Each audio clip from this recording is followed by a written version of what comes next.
مساء الخير عليكم متابعيني الأعزاء ومتابعين المسلسل الدرامي الاجتماعي الرومانسي الجميل فريد أو طائر الرفراف. هبدأ معاكم دلوقتي ملخص الحلقة الجديدة، بس قبل ما أبدأ يا ريت اللي أول مرة يشوف قناتي يشترك ويفعل زر الجرس على الكل عشان يوصلكوا كل جديد بنزله. ويا ريت بعد إذنكم ضروري جدا متنسوش اللايك للفيديو. هبدأ معاكم دلوقتي إن شاء الله ملخص الجزء الخامس والأخير من الحلقة 43 أو الحلقة 215 مدبلج. الحلقة بتبدأ بمشهد من نهاية الحلقة اللي فاتت بعد ما نوكيت خرجت من عند الأغا. سيران مسكتها بقوة وقالت لها إياكي تعملي حاجة من ورايا مرة تانية، وإلا هعملك حاجات تخطرش على بالك أبدا. فراحت ضحكة قوي وبتقول لها انتي بتعملي ايه يا مجنونة؟ هو انتي وحشة؟ بصي بقى، انا شفت ناس وحشة كتير، انتي بالنسبة لهم ملاك، خلي بالك ولا يهمك واعملي اللي تقدري عليه. وراحت سايباها وماشية وسط ذهول واستغراب أفيكات. هنا المخرج لمشهد تاني إن بيلين وبريل بنت خالها قاعدين في عيادة الدكتورة. وبيلين كانت بتقول لها ما كانش في داعي إنك تتعبي نفسك وتيجي معايا. فقالت لها لا، ما كانش ينفع أسيبك لوحدك، وبعدين انتي أكتر واحدة من قرايبنا أنا بحبها وطول عمرك جميلة. وانا كمان كنت طول عمري عايزة اكون جميلة زيك. فقالت لها ايه الكلام اللي انتي بتقوليه ده؟ انتي على طول جميلة، بس دلوقتي بقى جمالك مختلف من نوع تاني. قالت لها شكرا جزيلا. ب... بس طبعا ما ينفعش ان انا اسيبك لوحدك. قالت لها ابدا، انا مش لوحدي ولا حاجة. امي كانت عايزة تيجي وانا اللي رفضت. انا كنت عايزة اكون على انفراد مع فريد. فقالت لها خلاص لما يجي انا همشي، ما تخافيش مش هاكله. فقالت لها لا، انا ما قصدتش كده طبعا. في اللحظة دي فريد وصل وراح سلم على بلين وعرفته على قريبتها، وبتقول له بريل بنت خالي سلم عليها وقال لها اتشرفت بمعرفتك. قالت له انا كمان اتشرفت، انا سمعت اسمك كتير بس ما كانش في فرصة ان احنا نتقابل. عموما بما انك جيت انا خلاص همشي، يلا سلام. مشي وراحت ماشية. فريد استغرب وكان بيسأل بيلين ايه دي بالظبط. فقالت له ما تهتمش، هي غريبة شوية، هي عاشت حياة صعبة جدا بعد طلاق أمها وأبوها، كانت محتارة بينهم. سألها ازاي يعني؟ قالت له بعد طلاقهم أمها فضلت عايشة معاهم في البيت، وكمان خالي اتجوز واحدة تانية وعايشة معاهم. فقال لها ايه ده، غريبة جدا. قالت له ايوه، وانا وامي هنعيش معاهم. قال لها ازاي يعني؟ قالت له امي بتقول ان هو ده الصح، هنعيش ونشوف. لكن فقال لها لكن ايه؟ قالت له خالي عقله رجعي شوية، يعني قاسي. يعني تخيل بقى طلق مراته وما سمح لهاش تسيب البيت، يعني زي ما تقول مسترجل كده ومتسلط. قال لها ايوه طيب وبعدين؟ قالت له يعني مش هنقدر نتقابل براحتنا. قال لها بلاش تخريف، هيعمل ايه يعني؟ مش هيخليني اشوف ابني ولا ايه؟ قالت له مش ممكن نتوقع ايه اللي هيعمله، يعني لو انفصلت عن سيران ورجعت لي تاني وقتها مش هيتصرف كده، بس اساسا اكيد مش هيحصل الكلام ده. قال لها طبعا مش هيحصل. فقال لها معنى كده اني مش هشوف ابني ولا ايه؟ قالت له اكيد لا، وانا مش هبقى عايزه يحصل كده، بس انا مرتبطه بامي وخالي. قال لها خلاص خلاص ولا يهمك، هنحل الموضوع ده ان شاء الله، مفيش مشكله. في اللحظه دي السكرتيره قالت لهم يلا اتفضلي الدكتوره في انتظاركم. راحوا قايمين عشان يدخلوا وهم رايحين بيلين بتسأله انت متحمس؟ قال لها اه بشكل مش طبيعي. سألته هو انت رجعت تشرب تاني ولا دي كانت حالة استثنائية امبارح؟ قال لها ايوه كانت حالة خاصة. قالت له ايه، عرفت خبر حمل واحدة تانية ولا ايه؟ قال لها انت مضحكة قوي يا بلو، انا قلبي ما بقاش يتحمل. قالت له هيحصل ده في يوم يا حياتي. بعد كده دخلوا على جوه والدكتورة كانت بتعمل لهم السونار، وبتقول لها تطوره كويس بالنسبة لعمره. فريد كان واقف مبسوط وكان بيتخيل ان سيران هي اللي بتعمل السونار، وكان مبتسم ومبسوط جدا. وبعدين الدكتورة كانت ادت لبلين صورة السونار وراحت مديال فريد، وكان عمال بيتفرج عليه وهو متأثر جدا وعينيه مدمع.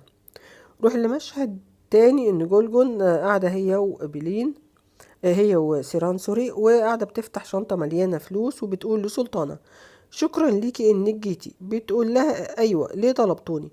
قالت لها علشان تجاوبي على اسئلتنا.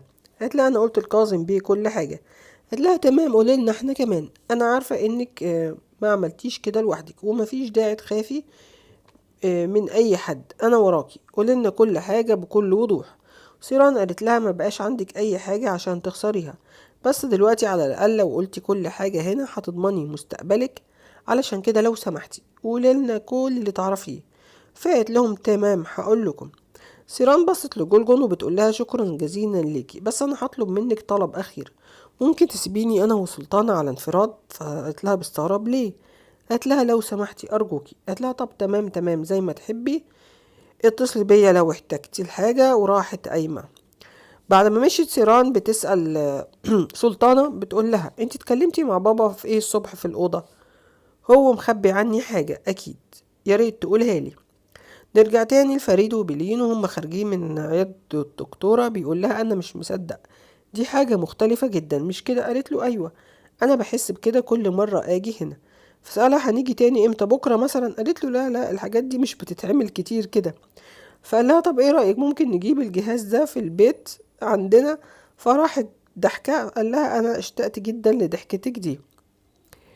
قال لها بصي، هو حصل اللي حصل ده بشكل مفاجئ، بس انا عايزك تعرفي اني قابل الطفل ده. قالت له انا عارفه. قال لها انا محتاج وقت، بس الاوضاع في البيت معقده شويه، مش لازم اي حد يعرف. فقالت له انا مش مستنيه منك اي حاجه، انا عايزه بس ان ابني يجي بصحه كويسه واكون قاعده سعيده معاه، بس مش عارفه امي وخالي هيكون ايه وضعهم. قال لها ما تقلقيش، انا هحل الموضوع ده، اطمني. بعد كده راح فاتح ايده كده وقال لها تعالي، وحضنها وهي حضنته، وقال لها بعد كده هبقى اتصل بيكي، خلوا بالكم من نفسكم. وراح بايس بطنها بيسلم على ابنه يامني، وقال له يلا مع السلامة. وهي مشيت. في اللحظة دي رن تليفونه، كانت سيران بتقول له انت فين؟ قال لها انا جاي البيت دلوقتي، حصل ايه؟ فقالت له هبعت لك لوكيشن، تعالى على هنا على طول. قال لها تمام تمام جاي حالا. مشهد تاني ان سونا وكايا رجعوا القصر، وكانت سونا بتتسحب وبتسأل كايا انت كويس؟ قال لها كويس كويس، كم مرة هتسأليني؟ ها تاني يعني؟ فقالت له طيب خلاص يلا امشي سلام. اللحظة دي نزلت افيكات وبتسألها انتوا لسه راجعين؟ فطبعا سونا استغربت، فافيكات بتقولها تعالي تعالي الأوضة عايزين نتكلم شوية. لما دخلت طبعا حكت لها، وافيكات قالت لها يعني اتخانق علشان الرجالة لقحوا عليكي بالكلام مش كده؟ بتخانق بسببك. قالت لها انا ماليش علاقة بالموضوع. قالت لها تمام تمام، كايا كبر في لندن واتعلم ثقافة هناك، يعني هو مش من النوع اللي يتخانق علشان حد رمى كلام وبس. ده حتى ما ضربش فريد لما ضربه، ده لانه اللي حصل ده لمس مشاعره الحساسة. فقالت لها انت بترجعي تاني لنفس الموضوع، بتقعدي تلفي وتدوري وبترجعي لنفس النقطة. فقالت لها الشاب معجب بيكي، هقولك ايه تاني بس؟ فقالت لها لو كان كده كنت حسيت، او حتى لو هو حاسس بحاجة زي كده كان جه وصارحني وقال لي، مش كده ولا ايه؟ فراحت قايله لها هو بيعمل حاجة اكتر من الكلام. بصيلي، من ناحية في ولي عهد يخليكي ست القصر ده، ومن ناحية تانية هل انت هتختاري انك تكبري وانت جنب ابوكي؟ عايزة قدرك يبقى زي عمتك؟ قالت لها بقولك ايه، انا مش مهتمة بالكلام ده، عشان كده همشي، تصبحي على خير. لسه هتخرج بتقول لها استني، بلاش تعملي كده ولا تهتمي بكلامي، على الاقل اهتمي بالراجل اللي اتخانق علشانك وقالت له وقالك انه معجب بيكي، او انا قلتلك انه معجب بيكي. اعملي ده لنفسك، خدي دي كانت مديها علبة كريم، وروحي اوضة كايا، على الاقل كوني مرهم للجرح بتاعه. فقالت لها انا مش هعمل حاجة زي كده طبعا. قالت لها هيحصل ايه يعني لو انت خطيتي خطوة مرة واحدة؟ ها، اعملي حاجة لنفسك، هتفهمي اني عندي حق، هتخسري ايه يعني؟ يلا خدي. وقفت مترددة شوية وراحت واخداها وطلعت تجري على برا. راحت خبطت على باب أوضة كايا، ولما فتح بتقول له انت كويس؟ ممكن ادخل؟ انا فضلت قلقان عليك. قال لها اقلقي على الرجالة التانيين مش علي انا، شفتي هم شكلهم ازاي؟ قالت له خلاص تمام همشي. لا استني استني، انا كنت بهزر، يلا تعالي. وراحت داخلة وأفيكات كانت واقفة بتبص عليهم. نرجع لسونا في مشهد كانت لما دخلت جوه بتقول لكايا تعالى اقعد اشوف جرحك، فقال لها انا كويس، هو بيوجعني شوية بس. قالت له طيب لو سمحت اقعد اشوفه، حاسة اني مذنبة لانه حصل بسببي، وجبت لك مرهم كمان هحط لك منه. فراح قعد وشالت البلاستر. سألها شكله وحش؟ قالت له ايوه يعني شوية. تعالى تعالى ادهن لك مرهم. وكانت بتحط له تقول له ان شاء الله ما يلتهبش. بعد ما حطت له سألته وجعك؟ قال لها شوية. راحت نفخاله فيه.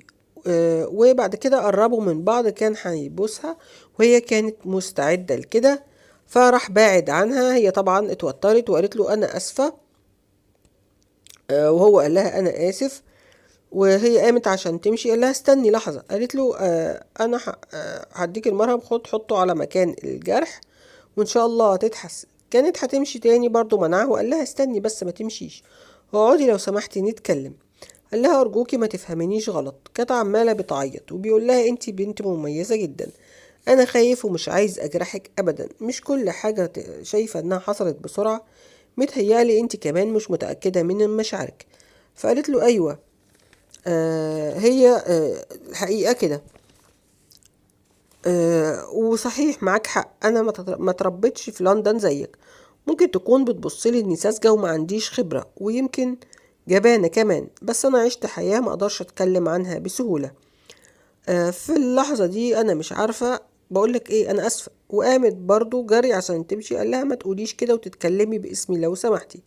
قلت له هقول ايه طيب يا كايا، انا احرجت قدامك. اوه ده احنا عايشين في نفس البيت، ازاي هبص في وشك بعد كده؟ وكانت عمالة بتعيط. خدنا المخرج لمشهد تاني ان كاظم نزل على تحت وطلع على التراس بره. لقى فيكات واقفة بيقول لها خير فين كل الناس؟ قالت له كل واحد في اوضته. قال لها كويس اننا هنفضل مع بعضنا على انفراد. فسألته ليه يعني؟ قال لها حصل حاجات غريبة في القصر ده وانا عارفها، وعارف ان ورا كل الحاجات دي لازم انتي تكوني موجودة، مش كده ولا ايه؟ فبتقول له بدل ما تيجي تعمل كده وتتكلم معايا انا، يا ريت تنشغل ببنتك شوية. قال لها بنتي ايه؟ قالت له بسبب اهتمامك بسيران اهملت سونا. فقال لها ايه اللي بتقولي ده؟ اتكلمي بوضوح. قالت له ان سونا كانت بره النهارده مع كايا، تعرف كده؟ فاستغرب وقال لها معقولة؟ معقولة ده؟ قالت له ايوه معقولة طبعا، ليه لا، روح اوضته وشوف بعينك. دخلوا الأوضة من شوية، ويا ريت فعلا تروح علشان ما يفتكروش ان البنت ملهاش حد، لانه في النهاية شاب. نرجع لسونا بتقول لكايا بص اعتبر كأن كل ده ما حصلش، ماشي، وما تخليش حد يعرف. فراح مقرب منها وحط ايده على وشها مسح دموعها، وبعد كده مسك خدها جامد كده ومسك ايديها وحطها على خده هو، وراح بايسها، اتبدلوا يعني مع بعض. في اللحظة دي كاظم دخل شافهم وقال لهم ايه ده، وبصلهم وعينه بالطق شرار. نرجع لفريد في مشهد أخير. وصل المكان اللي فيه سيران، دخل على جوه شافها وهي قاعدة بس ما كانش شايف سلطانة. كان بيقرب ناحية سيران وهو مبتسم. أول ما شاف سلطانة وشه اتقلب 180 درجة، وركز مع سيران لقاها بتعيط. كانت بتقوله سلطانة قالت لي على حاجات كتير، أنا كنت عايزة أعرف تفاصيل العلاقة اللي كانت بينكم، منك أنت كمان. طبعا اتخض واستغرب وراح باصص لسلطانة وكان متضايق جدا. بالمشهد ده بتخلص حلقة النهاردة وبيخلص الملخص. أتمنى يا رب يكون عجبكم، يا ريت ما تنسوش اللايك للفيديو، واشوفكم على خير إن شاء الله فيديو الحلقة الجديدة.